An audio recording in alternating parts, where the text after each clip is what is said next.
Hello, ladies and gentlemen. I hope you're having a wonderful, bloody day, as I have. And, there want to be two videos today. Unfortunately, I'm very, very, very late, and I'm also very sorry on this. So I'll try to have my week a bit better. Thursday of next week, I still have to take to a relative to an appointment, so I don't know how available I'll be on next week on Thursday, but normally I should be fine. And I'm still going to be working on some other stuff as well in the background, trying to get you guys some more extra content, besides this type of content that's going out. Anywho, we have from Portland, a doctor is seemed to have switched from Democrat to Republican. And there's a reason for this. And unfortunately, it's a very sad and unfortunate story. But we will go over it together and kind of discuss on what's going on, why this is going to be happening, I think, across the country, as people have to be waking up from the realities that they're facing. And it's unfortunate that it took this unfortunate thing to happen to them for them to realize the issues. We have this. Portland doctor knocked out by a homeless attacker reveals bloody wounds to her face and blames the city for slow police response, claiming she changed her vote from Democrat to Republican. A Portland doctor who was knocked out by a homeless attacker has revealed the wounds to her face and blames the city for the slow police response. Radiologist Mary Castellano was attacked last Friday night, shortly after 10:30 in the Oregon City while walking with a friend. Shocking surveillance footage of the incident shows a man throw a large silver bottle, drag at the 50-year-old, and rendering her unconscious. Speaking for News Digital, Constantino said she woke up on the ground and was sure she was about to be killed and immediately called 911.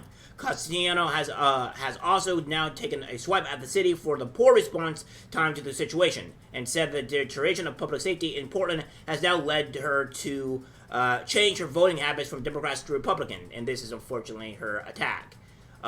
This is probably the biggest thing here. I probably won't go up very high because of the mere fact that, how brutal it is. You probably see a brief visit there, but yeah, this is her pretty much in every sense of regard. And this is also the video of her getting attacked here. As we can see, she's just walking by. This has to be the homeless person, I may believe. And she gets hit in the face and knocked out immediately by the actual attack here. So, yeah, this is the insanity of it all. Portland. Remember when I said that these Democratic places and what have you is just not safe at all? Speaking to Fox, she said, "I thought we were still being sort of attacked in some way. I was like, I'm going to try to verbalize and report on what's happening, so there's some record of how I died." So as she became more coherent, she realized she was not dying and that she had, in fact, been struck in the face by an aluminum water bottle. Surveillance footage shows the moment the unprovoked assault happened, with police now seeking help in capturing the suspect.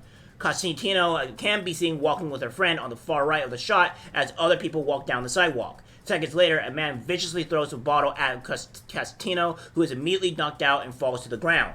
The man then continues towards the pair, with Costantino now on the ground as her friend manages to keep the man at bay. Police have described the man as being a white male in his 20s or 30s, and was last seen wearing a dark flannel jacket with a dark hood with black pants and carrying a backpack. Officers said they had been dispatched at 10:55 p.m., some 20 minutes following the attack. By then, Costantino had given up and gone home. She also told the outlet, "I do not hold the police accountable for this at all. I hold our city accountable for defunding the police.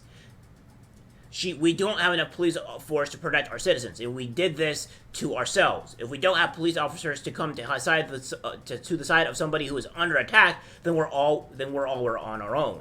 Exactly. And what's going to end up happening here, ladies and gentlemen, is that normally it hasn't reached to this point yet, all right, to where people start defending themselves without the police there. And it will happen if things like this don't get resolved in some matter of time. I may believe we go into Haiti. The people are finally snapping back, finally being able to attack their perpetrators, their attackers, because of the mere fact that, well, they're being attacked and the police just won't help them. So when you're getting attacked and there's nobody to help you, and there doesn't seem to be any type of a justice or anything at all that's going to come and help you, then, well, the only way to is to fight back and do punishment yourselves. This is what people don't seem to realize, is that the reality of everything is blurred. They don't see the darkness and evil tree of humanity, or when self-defenses or mechanisms or our ability to defend ourselves comes into play. Humanity is not this nice and great area that everybody wants to seem us to be. We're vicious, we can be vile, we can be violent, can be very destructive, very evil in our nature. I don't think the majority of people are, but I do think there are bad actors, and the bad actors go after the good actors. And unfortunately, when good actors take so much punishment, they have to snap back. And that's the problem here. And I don't think Americans are going to take very much pushback for very long. And there's only so much amount of damage that can be done until we do eventually snap back. And it will be due to the politicians and all that are allowing this to happen. I absolutely did not vote for John Ann Hardesty, she said, referring to a former city commissioner who supported defunding the police in 2020. The governor's election, she cast her vote for Republican Christine Drazan. This recent incident comes after a spat of troubling incidents for the city, which is battling homelessness and open and drug problems. In May, local authorities in Oregon considered calling in the National Guard to help with the city's homeless issue. Account by the Health and Human Services Public Safety Committee April revealed that estimated there would be some 5,000 homeless people in the city. And young lady, or I guess say doctor, please move out of Portland if you can. Please move to a state that is going to, at the very least, have less crime and be able to protect you in some ways. Nevada is not very far from Portland. You can go to other places, maybe like Idaho, maybe Tennessee, or some of these other places that are safer. And yes, I did name red states. However, the red states currently are the most safest. Now, that doesn't mean I can trust the politicians or everybody there, but they're at least, the very least, safer, if not go to rural areas which are more safer and you have a community that will actually help you. That's just a reality. Of course, you're losing some of the amenities or delivery points, but sometimes you have to make sacrifices for your own safety. And there's only so much you can do. And sometimes the best way to protect yourself or your family, God forbid your children, is to move to a place to where it's safer. Why do you think we have so many immigrants and people coming to America? Because this country is still one of the greatest and the most free. That's slowly fleeting, but because a way of a better life, away from actual crime, to where our crime is but a small portion of what they have to deal back in their home country. And that is something that people need to realize. People are not coming to this country just because, of other reasons and freedoms and stuff like that. Not just because of that, but because their country is literally a hellhole.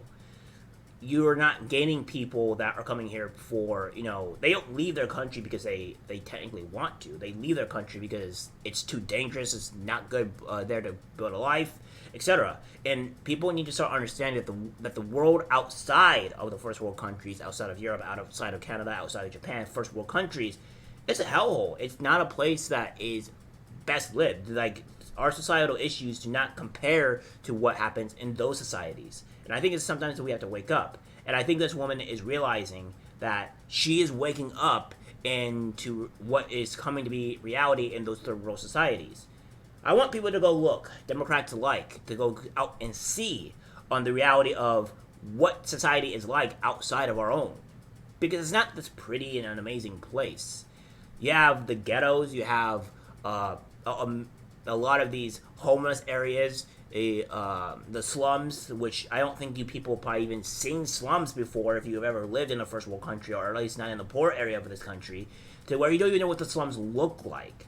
And if you go look at videos and pictures of what the slums are, it may actually open your worldview, because it's something that you don't realize because you don't have to live it, let alone the crimes and everything else. But I am kind of repeating myself.